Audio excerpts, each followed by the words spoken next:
Cuando le decimos a mis hijos de chiquitos, le decíamos, vamos a ir a la casa de sus abuelos, se alegraban y saltaban. Y a veces cuando vamos a visitar a alguien, nos da gusto ir.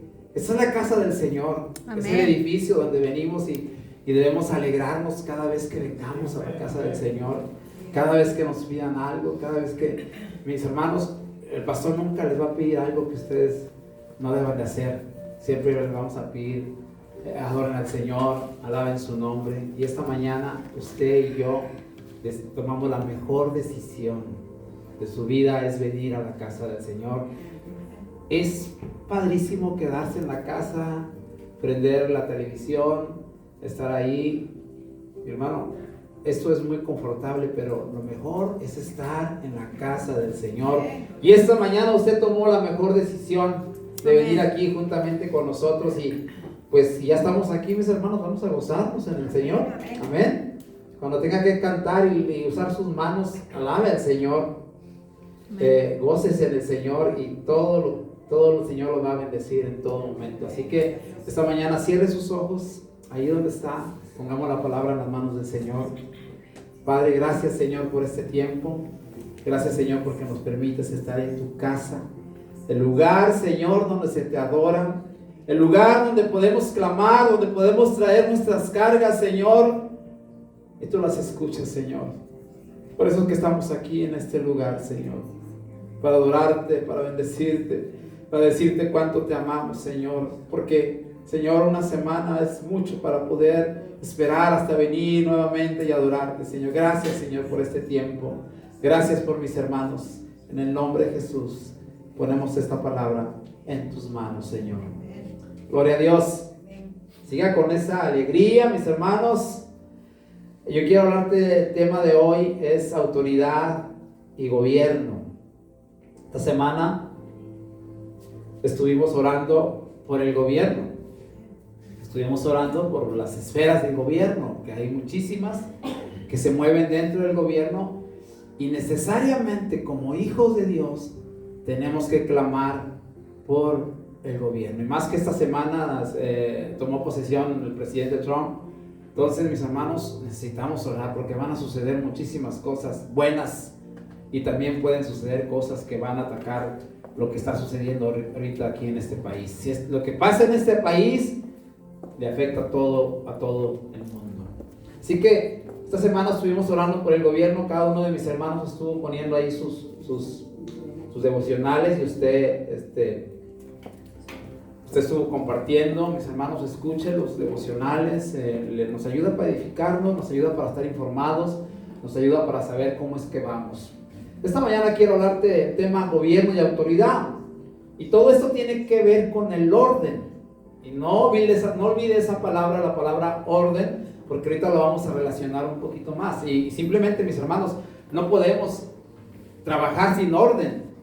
¿Qué le dicen a un soldado? Orden. Un soldado no puede llegar y traer sus botas sucias o no traer el uniforme que se le olvidó la gorra. Eso es desorden, mis hermanos. Realmente necesitamos trabajar con orden y Dios es un Dios de orden. Y ahorita lo vamos a ver un poquito más. Pero antes de entrar al tema, que no voy a tardar mucho, unos 20 minutos, 25, quiero recordarte un poquito de lo que estuvimos hablando la semana pasada. Las semanas pasadas que estuvimos hablando, estuvimos orando 3 semanas, y quiero recordarte un poquito la primera semana que estuvimos orando por la familia. Oramos por la familia. La familia, mis hermanos, es una institución sagrada. Es una institución, no la puso el hombre, la puso Dios. Fue creada por Dios desde el principio de la creación. A Dios no se le ocurrió. Dios quiso poner la familia en este mundo. Dios la formó como base de la sociedad y como un medio para enseñar, amar y servir a su reino. La familia es importante para Dios. Cada miembro de la familia, mis hermanos, somos importantes. Desde el más pequeño hasta el más viejo o hasta el más grande, para que no se me ofendan, hermano. Hasta el mayor, hasta el abuelo. Todos, mis hermanos, en la familia somos importantes. No hay nadie que no sea importante, porque a veces pasa que los hijos empiezan a decir, o alguno de la familia dice, es que a mí no me quieres como a ellos, a mí no me quieren igual en la casa. Quieren más a mi hermano, a mi hermana. No, mis hermanos, todos en la familia son importantes. Y lo más importante es que son para Dios. Cada miembro de la familia son importantes, mis hermanos. La familia es la obra maestra de Dios. Yo me imagino que Dios estaba ahí en el Edén y hizo a Adán y dijo, ¿qué más hago? Y yo creo que aquí puede haber un componente, puede haber algo que... Y se le ocurrió, se le dio a ocurrir, ¿no? Le deseó tener a alguien más y planeó poner a la mujer y empezó a criarlos, pero no se quedó ahí el Señor. Si usted puede ver en Génesis capítulo 1, ¿no? Ahí en el capítulo, no lo tenemos en pantalla, pero ahí Dios habla bien claro con Adán y Eva. ¿Y qué es lo que les dice a Adán y a Eva? Les dice esta palabra: fructifíquense. Dios estaba tan interesado en crear a la familia. Y yo creo que 2 son familia, pero 3 es mejor. 4, 5, 6, 7, algunos que están aquí hasta 8 en la familia. Y Dios se le ocurre, yo estoy con esa palabra, Dios se le planea decirle a Adán y le dice, ¿sabes qué, Adán? En el capítulo 1, usted lo puede leer poco a poco, dice, fructifíquense. ¿Qué quiere decir eso? Multiplíquense. Adán se multiplicó. En otras palabras, el Señor lo que está diciendo es, cásense y tengan hijos. Y por si hay jóvenes aquí, el Señor dice esta mañana, cásense y tengan hijos. Hagan familia. ¿Ven? Algunos por ahí ya están ahí empezando a planear. La familia, mis hermanos, es una bendición. No hay duda. Es una promesa de parte de Dios. Josué, quien ocupó el lugar de Moisés cuando Moisés dejó al pueblo de Israel. Vamos a leer Josué 24:15. Creo que lo tenía. Josué dijo unas palabras muy hermosas que yo creo que todos las deberíamos de decir. Todos los que estamos aquí. Dice Josué 24:15, pero si a ustedes les parece mal servir al Señor, elijan ustedes mismos, dice, a quienes van a servir. A los dioses que sirvieron sus antepasados, que sirvieron sus abuelos, su tatarabuelo, a los otros que están de aquel lado del río Éufrates, o a los dioses de los amorreos en cuya tierra ustedes ahora habitan. Eso les dijo Josué. Y luego soltó estas palabras que cada uno de nosotros debería tenerlas en su corazón y decir, por mi parte, usted tiene que decir, por mi parte, hágale así, por mi parte, mi familia y yo serviremos al Señor. Esa debe ser nuestra palabra que debe estar en nuestra lengua, mis hermanos. Cuando, por ejemplo, Sergio y Andrea, ahorita no están ellos aquí, o aquí está Lupita que va a tener un baby. Ella y su esposo Sergio y Andrea deberían decir, vamos a tener un hijo, pero mi casa y yo vamos a servir al Señor.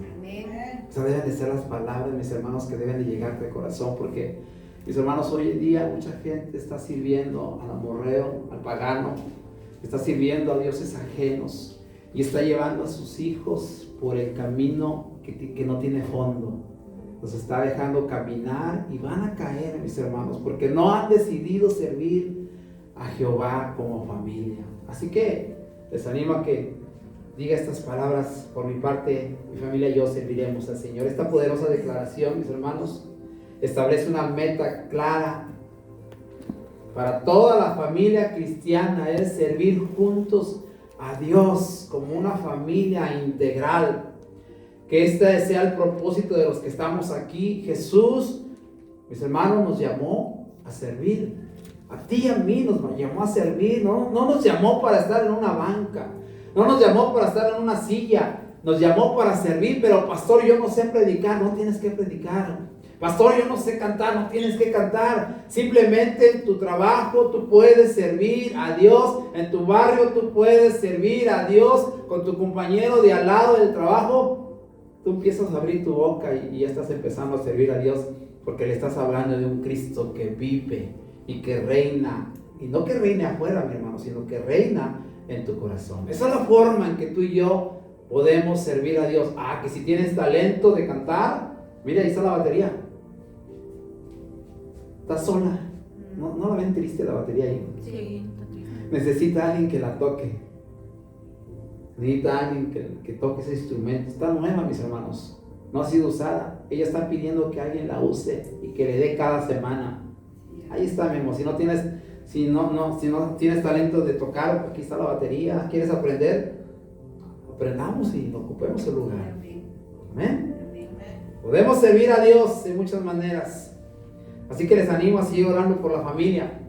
La familia no se canse de levantar clamor por la familia. Dios ama tanto a la familia. Así que la segunda cosa que vimos fue orando por la iglesia. La importancia de orar por la iglesia. Dijimos que este edificio solamente es el templo, el lugar donde adoramos al Señor, el lugar donde nos venimos, donde ofrendamos, donde vemos a nuestros hermanos. Pero nosotros, cada uno de nosotros somos la iglesia. Somos la iglesia, somos llamados a servir. Y hablé de 4 cosas bien importantes de la iglesia. ¿Usted se acuerda? Porque ahí lo tengo. Ahí está. Ya se lo puse ahí. Quería que me lo dijera usted mismo. Hablamos de 4 cosas. La iglesia, 4 cosas que conforme al corazón de Dios, Él desea que la iglesia sea una iglesia bíblica. ¿Y qué es una iglesia bíblica? Es la iglesia que ora, que lee la Biblia, que su fundamento es la palabra de Dios. Y les mencioné también que este país está fundado sobre la palabra de Dios, sobre la Biblia. Se fundaron principios y valores en base a la palabra de Dios. Dios quiere que nosotros seamos una iglesia bíblica, una iglesia que lea la palabra, una iglesia que busque a través de la palabra, una iglesia que busque consuelo a través de la palabra. Otra de las cosas que vimos que es una iglesia que ama. Cuando mostramos amor, mis hermanos, mostramos a Cristo a donde quiera que vamos. Amén. Usted no puede estar enojado y decir que ama a Cristo, porque van a decir, bueno, aquel brother que está allá ama a Cristo, pero está bien enojado y está peleando o está discutiendo con alguien. No, mi hermano, no podemos amar, no podemos seguir a Cristo si no amamos. ¿Cuántos de ustedes compartieron amor esta semana? ¿Amén? ¿Amaron a alguien esta semana? Mire, mi hermano, amar es algo que identifica al cristiano. Ahí va el hermano. Ellos siempre andan felices, siempre están contentos. Sí, hay tiempos difíciles, pero el cristiano muestra amor hacia los demás. Otra de las cosas que vimos que era una iglesia hospitalaria, una iglesia unida. ¿Usted esta semana recibe a alguien en casa?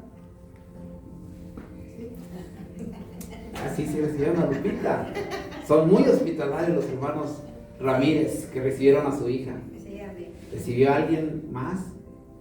Yo recibí. Recibieron a sus hijos. No, ya no reciban a sus hijos. Vayan a su casa.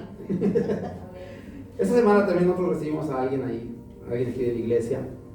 Hermano, tenemos que ser hospitalarios. Recuerde que es una combinación de amabilidad y servicio. Usted no puede ser solamente amable. Ay, soy bien amable, pero no vayan a mi casa, ¿eh? Soy bien amable, pero no quiero compañía. Tenemos que combinar esa hospitalidad entre servir y entre amar. Porque cuando tú amas, sirves. Yo amo a la iglesia, yo sirvo a la iglesia. Usted ama a su hermano, usted sírvale a su hermano. Invítelo a cenar, invítelo a su casa. Sea hospitalario. ¿Amén? Sí, amén. Mala mano ahora quiere ser hospitalario. Amén. Y es muy hospitalaria.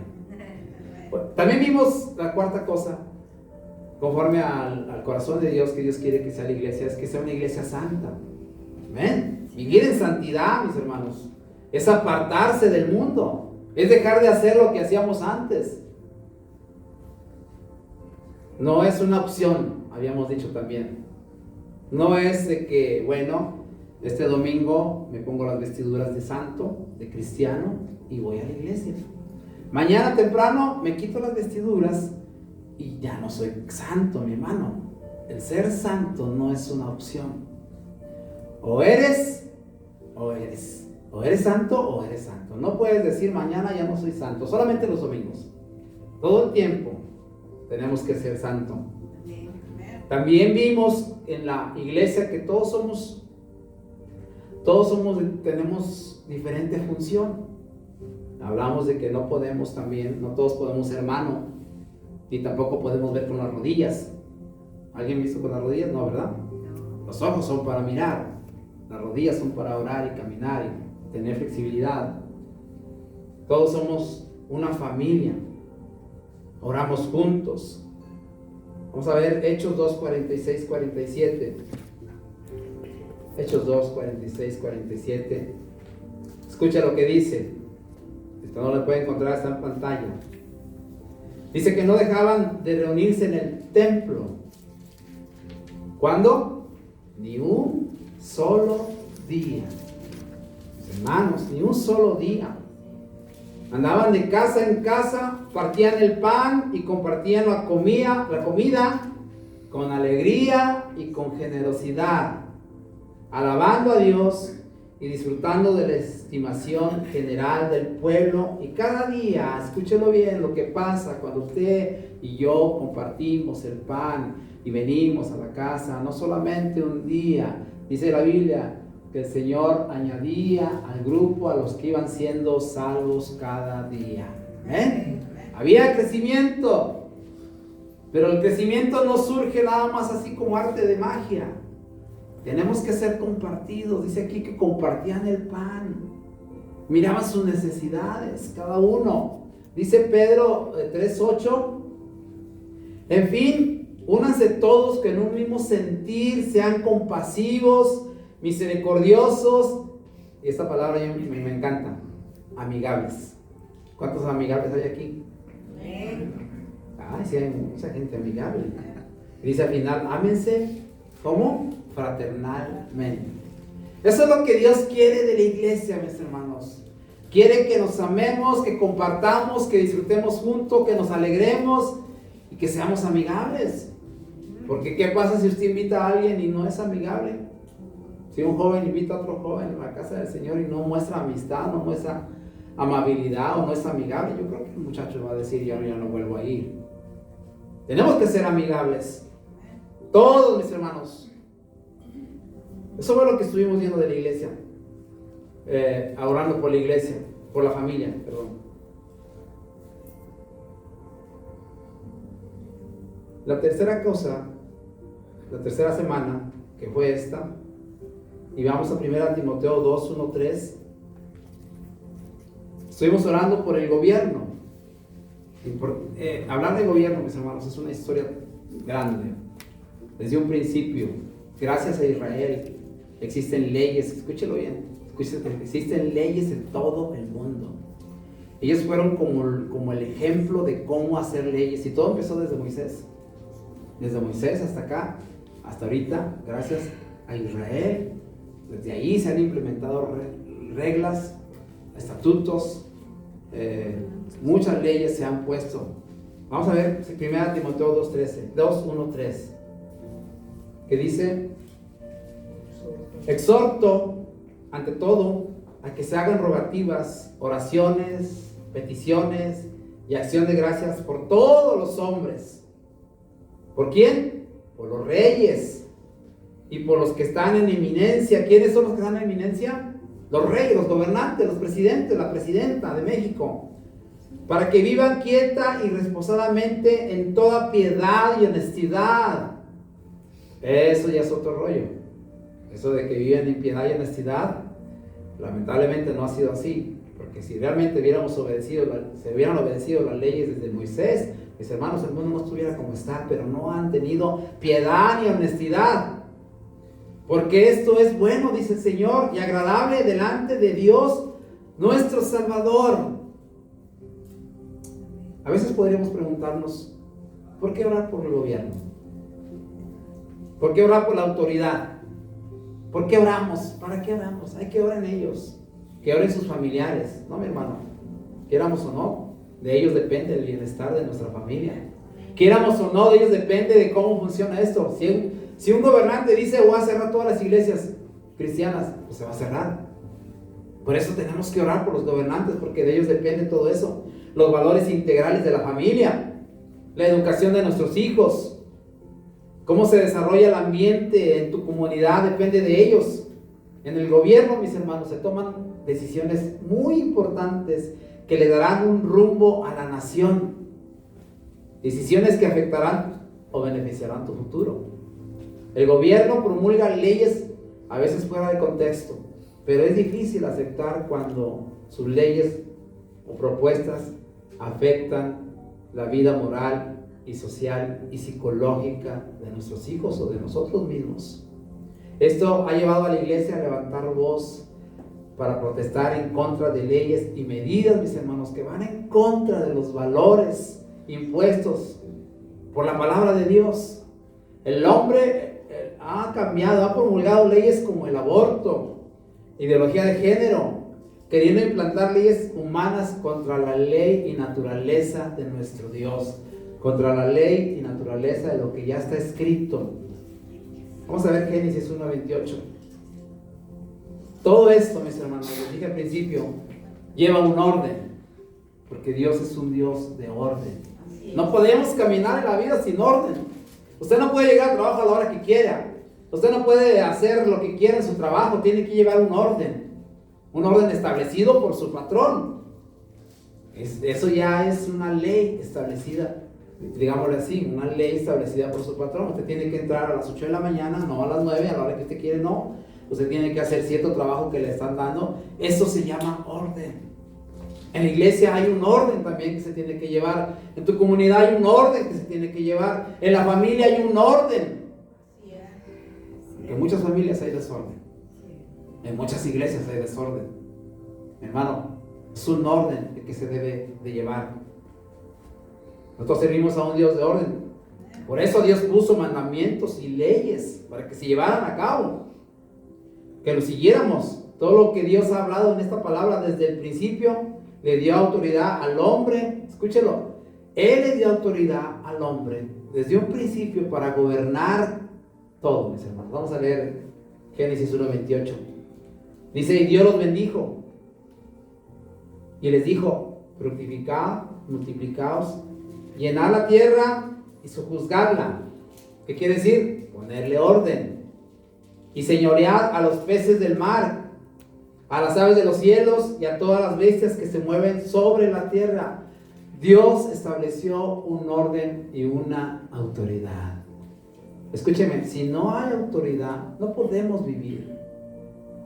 Se necesita orden de autoridad en cualquier ámbito de la vida que ya les mencioné. Necesitamos orden.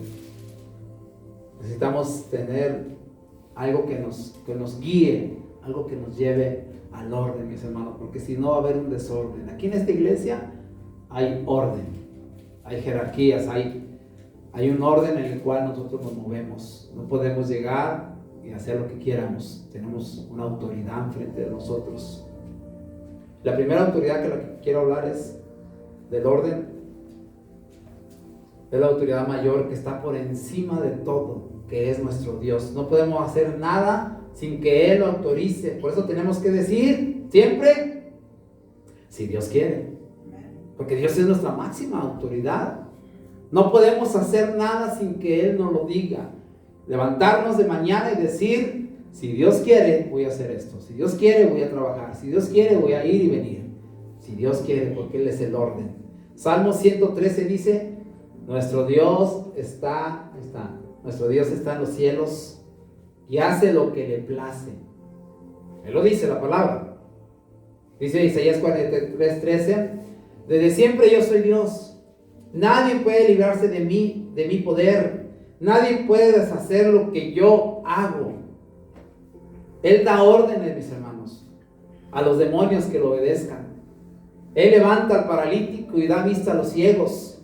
Él puede abrir los mares como lo hizo con el pueblo de Israel. Él resucita a los muertos. Oh, mis hermanos, Él puede hacer milagros esta mañana si Él lo quiere hacer. Solo necesitas mostrarte respeto al Señor. Escúcheme, Dios tiene autoridad hasta de su propia vida. Él puede decidir si morir o vivir. Él puede decidir si termina con su vida o no. Dice Juan 10:18. Nadie me la quita, está hablando de su vida, sino que yo la doy de mi propia voluntad.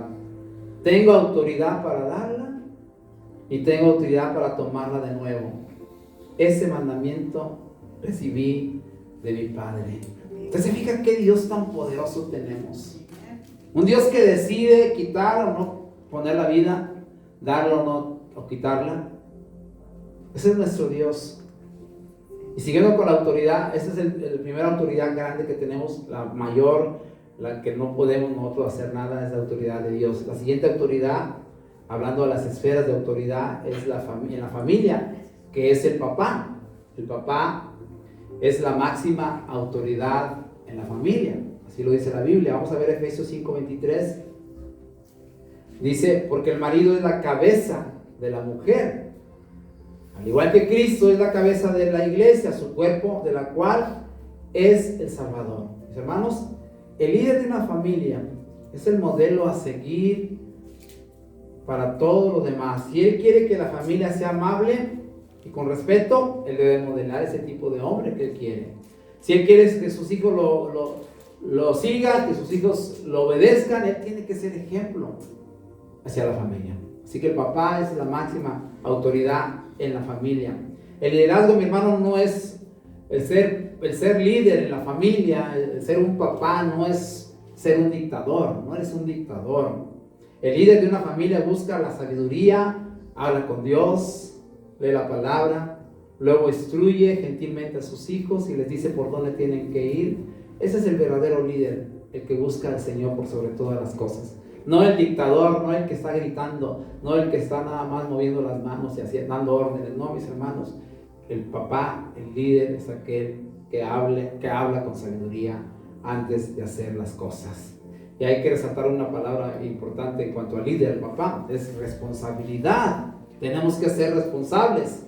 Desde el principio de la creación, Dios dio esa responsabilidad. En Génesis 2:25 dice, y tomó Jehová Dios al hombre y lo puso en el huerto para que labrara y lo guardase. Así que, mi hermano, Dios te puso en esa familia hermosa que tienes para que la cuides y para que veles por ella todo el tiempo. Este versículo nos muestra que desde el principio Dios le dio al hombre una responsabilidad de la creación. Dios, mi hermano, te dio esa linda familia, así que cuídala, mi hermano. Timoteo 3:1 dice, 1 Timoteo 5:8, dice, pero si alguno no provee para los suyos y mayormente para los de su casa, ha negado la fe, es peor que ser incrédulo. Qué responsabilidad, ¿no, mis hermanos? Aparte de traer lo necesario, también tienes que instruir a tus hijos, enseñarles por cuál camino ellos deben de ir. Y Proverbios 22:6 dice, instruye al niño en su carrera, y aun cuando fuere viejo no se va a apartar de él.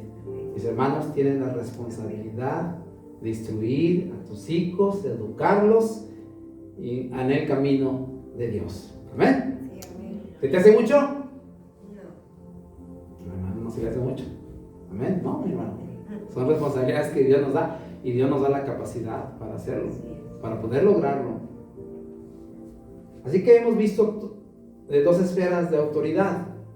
La número uno es Dios y la segunda en la familia es el papá. Papá es la segunda autoridad. Cada país, mis hermanos, vamos a ver la tercera autoridad de gobierno y es el gobierno civil. Cada país pone o quita como presidente. Existe una constitución en la cual se basan las reglas y las leyes. Cada país decide poner su propia constitución. En 1917, creo, ¿no?, fue la constitución establecida por México. Y muchas veces quitemos de nuestra boca a veces las palabras que decimos cuando decimos, ay, en mi país no me tratan así, ay, en mi país no hay esa ley. Bueno, mis hermanos, no estamos en México, estamos en este país y cada país pone sus propias leyes, la cual nosotros tenemos que sujetarnos a las leyes que se ponen, aunque a veces no son buenas, aunque a veces no nos gusta, tenemos que someternos a las leyes, tenemos que obedecer. Aunque algunos políticos no la obedecen, nosotros los cristianos Somos llamados a ser ejemplo de sujeción al gobierno civil, a las leyes impuestas por el país donde nos encontremos, mis hermanos. He escuchado gente que va a otros países y se da cuenta que las leyes son diferentes de tránsito. Hay unos países donde se maneja del lado contrario, del lado con el volante lo traes del lado derecho. Y bueno, mis hermanos, son leyes que se imponen en cada país y nosotros, los cristianos, tenemos que respetar y sujetarnos a las leyes que se hayan establecido. Es difícil someterse a la autoridad. A veces no queremos obedecer las autoridades puestas y no queremos hacerlo en la familia. El padre es la autoridad, en la iglesia, el pastor es la autoridad, en el gobierno, el presidente, nuestros gobernantes son la autoridad. Y a veces, mis hermanos, no queremos sujetarnos. Hay hijos que no se sujetan al padre. Hay miembros que no se sujetan al pastor. Hay gente en la calle que no se sujeta a la autoridad que el gobierno ha puesto. La Biblia nos enseña que debemos someternos a nuestras autoridades, aunque a veces, mis hermanos, son injustas. Vamos a leer Romanos 13:1.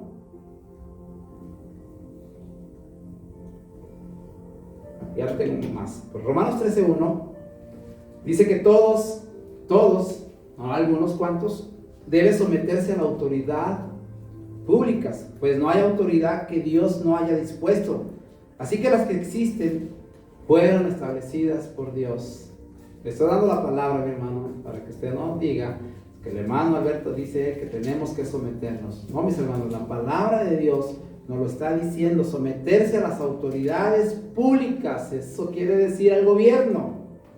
En la traducción lenguaje actual dice: solo Dios puede dar autoridad a una persona y es quien le ha dado poder a los gobernantes que tenemos. Por lo tanto, al último dice, debemos obedecer a las autoridades de gobierno. Aquí hay un inconveniente. No quiero que se confunda. Aunque la palabra nos enseña a obedecer, también toda autoridad, mis hermanos, tiene límites. Tanto el padre y la madre y los pastores tienen límites. ¿Qué quiere decir esto? Si yo lo estoy hablando de obedecer y luego de repente le saco como que ya no obedezca, no. Hay límites, mis hermanos. Yo no puedo decir a una parejita, a un varón, decirle, cásate con ella. Porque esos son límites. ¿Qué va a pasar? Porque se va a casar. Estoy rebasando mis límites. Bueno, si la orden de la autoridad no viola tus derechos, es tu deber obedecerlos. Ahorita les voy a dar unos ejemplos en la Biblia. Hay algunos ejemplos que encontramos. Porque si yo te digo obedece, después te digo no obedezcas al pastor si te dice cásate. Porque a veces hay iglesias que establecen leyes así como dictando algo como dictador, diciendo aquí se van a poner de este lado las mujeres y de este lado los hombres, y bueno, son decisiones que toman ellos, pero hay decisiones muy drásticas que se toman dentro de la iglesia, que a veces, mis hermanos, se pasan de los límites. Y le voy a dar un ejemplo para que entendamos un poquito más. Vamos a ver Éxodo 1:17. En esta historia había un hombre, Herodes, el faraón de Egipto. Este hombre era un hombre despiadado, un hombre terrible, mis hermanos. En la Biblia encontramos este ejemplo. Este faraón se dio cuenta de que el pueblo de Israel se estaba multiplicando. El pueblo de Israel iba avanzando, iban teniendo más, iban siendo fuertes. Y entonces, como este rey, Herodes, faraón, quiso que nadie se interpusiera en su gobierno, mandó traer 2 parteras hebreas y les dijo a estas 2 mujeres, esa es la autoridad del faraón, escúchalo bien, es la autoridad que le está diciendo a 2 parteras, vayan y cuando vean que la mujer tuvo una niña, déjenla viva.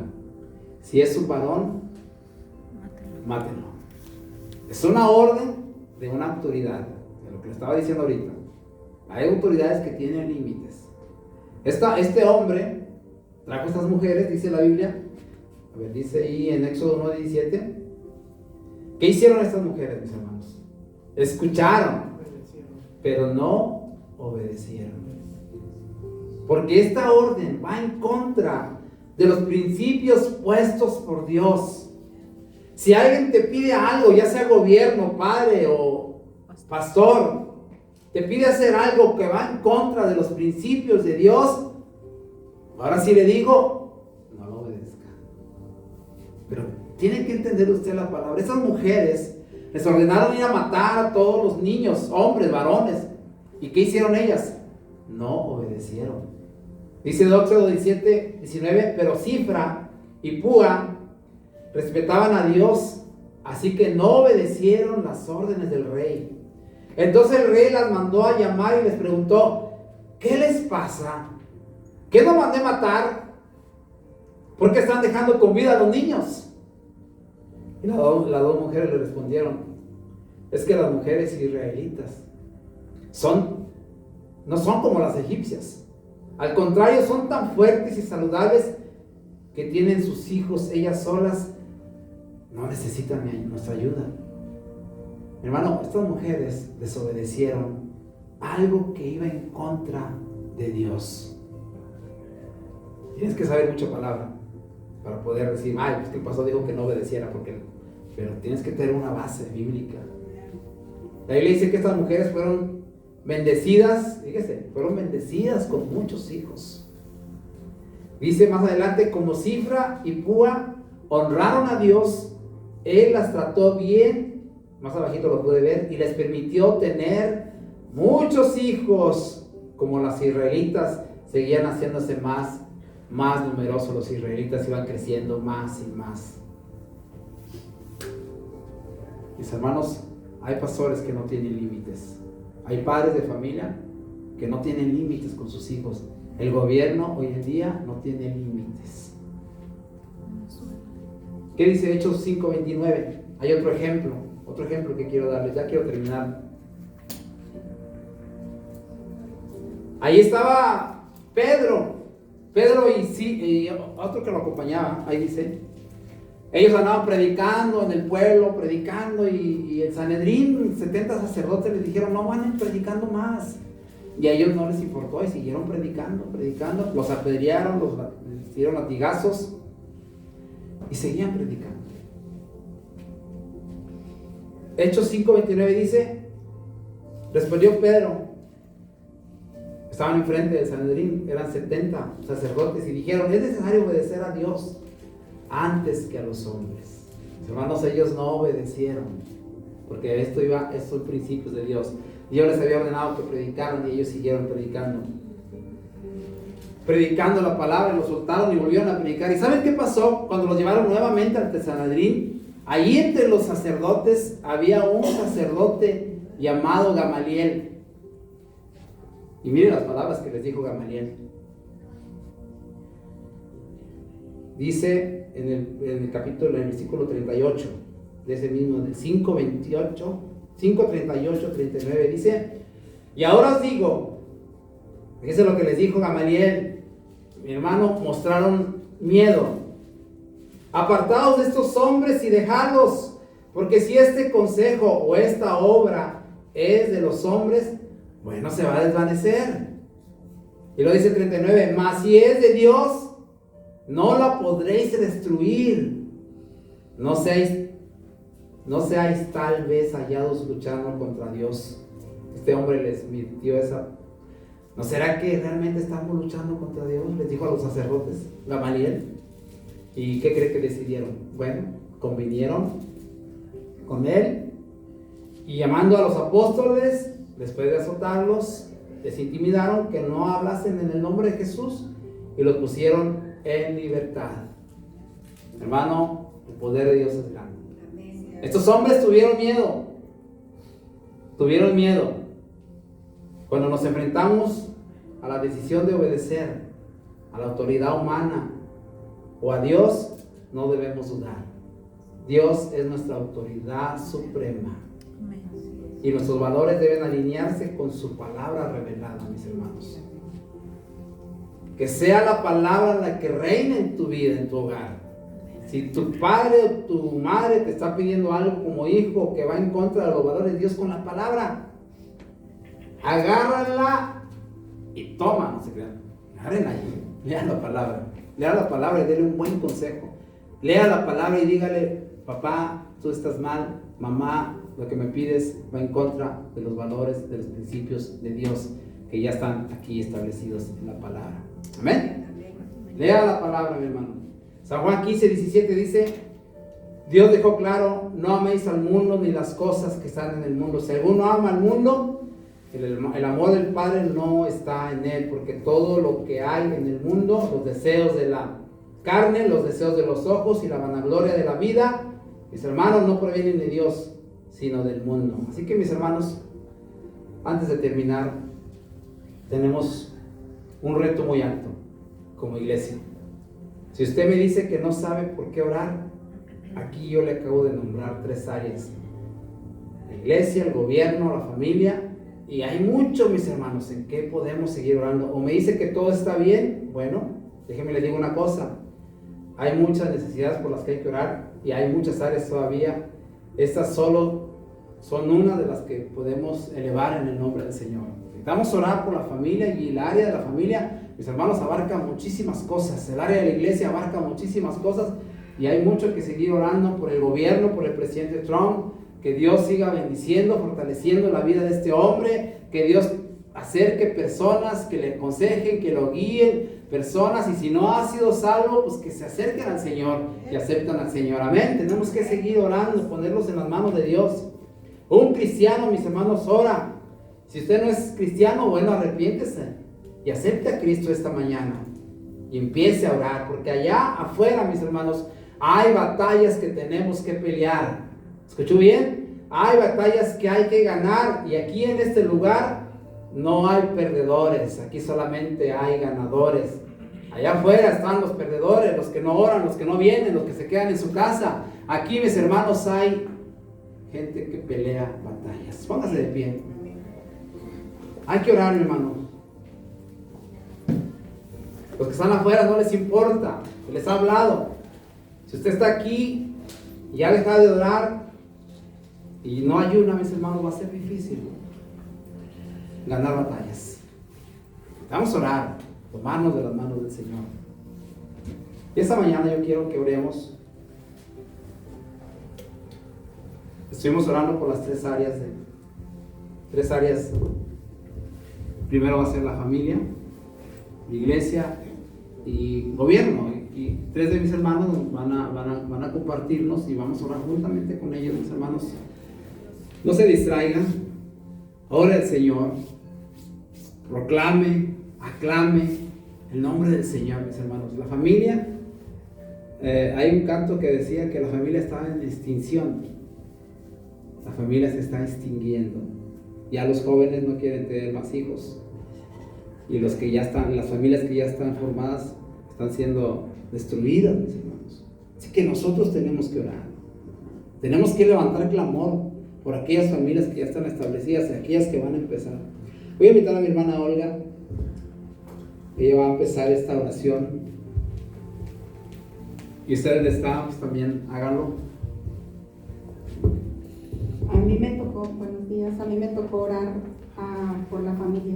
Hermano, si usted no lee la palabra, aquí son promesas que Dios tiene, ¿no?, para nosotros como familia. Amén. Pero mire, hermano, esta promesa tenemos que apropiarnos nosotros de ella. En Primera de Crónicas 17, el primer título que dice Pacto de Dios con David, ¿verdad? Si conocemos la historia de David, aunque David haya pecado, él siempre se arrepintió y sirvió a Dios, ¿verdad? Y quiero leerles